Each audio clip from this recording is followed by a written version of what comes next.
फिरौन हजरत मशाता को शहीद करवा कर जब घर पहुंचा तो अपनी बीबी हजरत आसिया से कहने लगा, आज ये वाक़या पेश आया है कि मैंने एक औरत को इबरतनाक सज़ा दी है।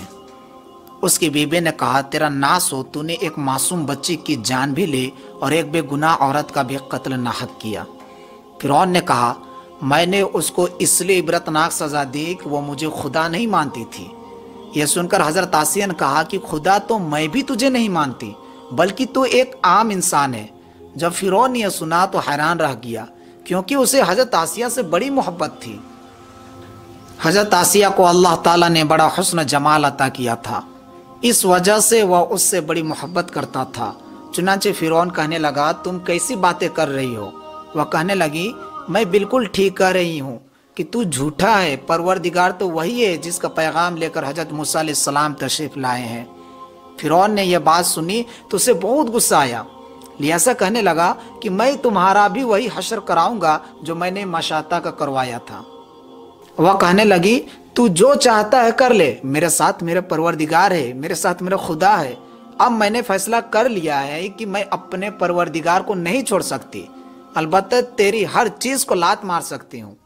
जब उसने ये बातें सुनी तो वह फिर दरबार में आया और फिर उसने लोगों को बुलवा लिया और कहने लगा, देखो ये कितनी बड़ी साजिश हो गई है। मूसा अलैहिस्सलाम ने मेरी बीवी को भी बहका लिया है। आज मैं इस औरत को या तो मार डालूंगा या फिर वह अपनी बात से हट जाएगी। चुनांचे उसने अपनी बीवी को गिरफ्तार करवा कर दरबार में बुलवा लिया। वह तो मलिका थी और उसके इशारे पर नौकर चाकर भाग भाग कर काम करते थे। लोग एहतराम की वजह से उसकी तरफ आंख उठाकर भी नहीं देखते थे। आज वह फिरौन के दरबार में मुलजिमा बनकर खड़ी है। फिरौन ने उसे कहा कि तू इतने आलिशान महल में रहती है, इतनी नेमतों में पली है, मैं तुझे अपनी महबूबा बनाए हुआ हूँ, तुझे अब महल की नाज़ो नेमत वाली ज़िंदगी से महरूम होना पड़ेगा। बेहतर है तू अब भी बाज आ जा और मुझे इलाह मान ले, खुदा मान ले। वह कहने लगी, अब मैंने ईमान कबूल कर लिया है, लिहाजा मैं अपनी बात से पीछे नहीं हट सकती। चुनांचे फिरौन ने फैसला कर लिया कि मैं इसे भी सज़ा दूंगा। फिरौन ने सबसे पहले सज़ा के तौर पर उसे रुसवा करने का फैसला किया। चुनांचे उसने कहा कि सबसे पहले इस औरत के जिस्म से लिबास उतार दिया जाए। अब बताइए कि किसी मर्द को कहा जाए कि तुझे लोगों के दरमियान बेलिबास कर देंगे, मर्द को कितनी शर्म आती है। वह चाहता है कि ज़मीन फट जाए और मैं अंदर उतर जाऊं।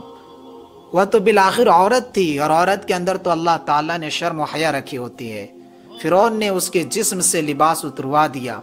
आप सोचिए कि वह अब कितनी अजीब सूरत हाल का शिकार है। एक तरफ ईमान है, दूसरी तरफ इम्तिहान है। वह डटी रही।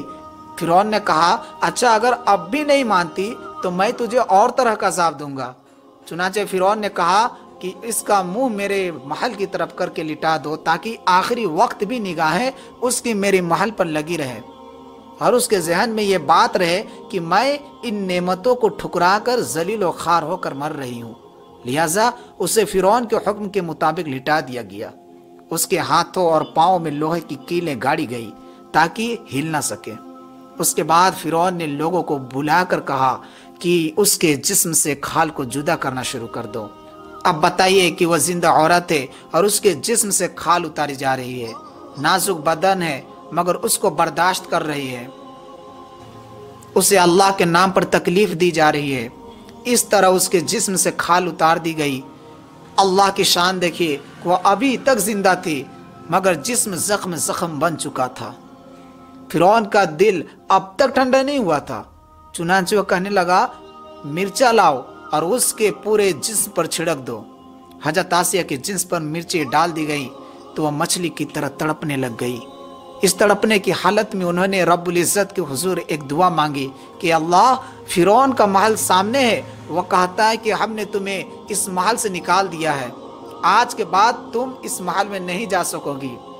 ए परवरदिगार, मुझे इस महल के बदले में जन्नत में आपके पास एक घर चाहिए और मुझे फिरौन और उसके अमल से निजात अता फरमा दीजिए। अल्लाह ताला ने उसी हाल में उनको शहादत के मर्तबा पर फाइज फरमा दिया। सुभान अल्लाह।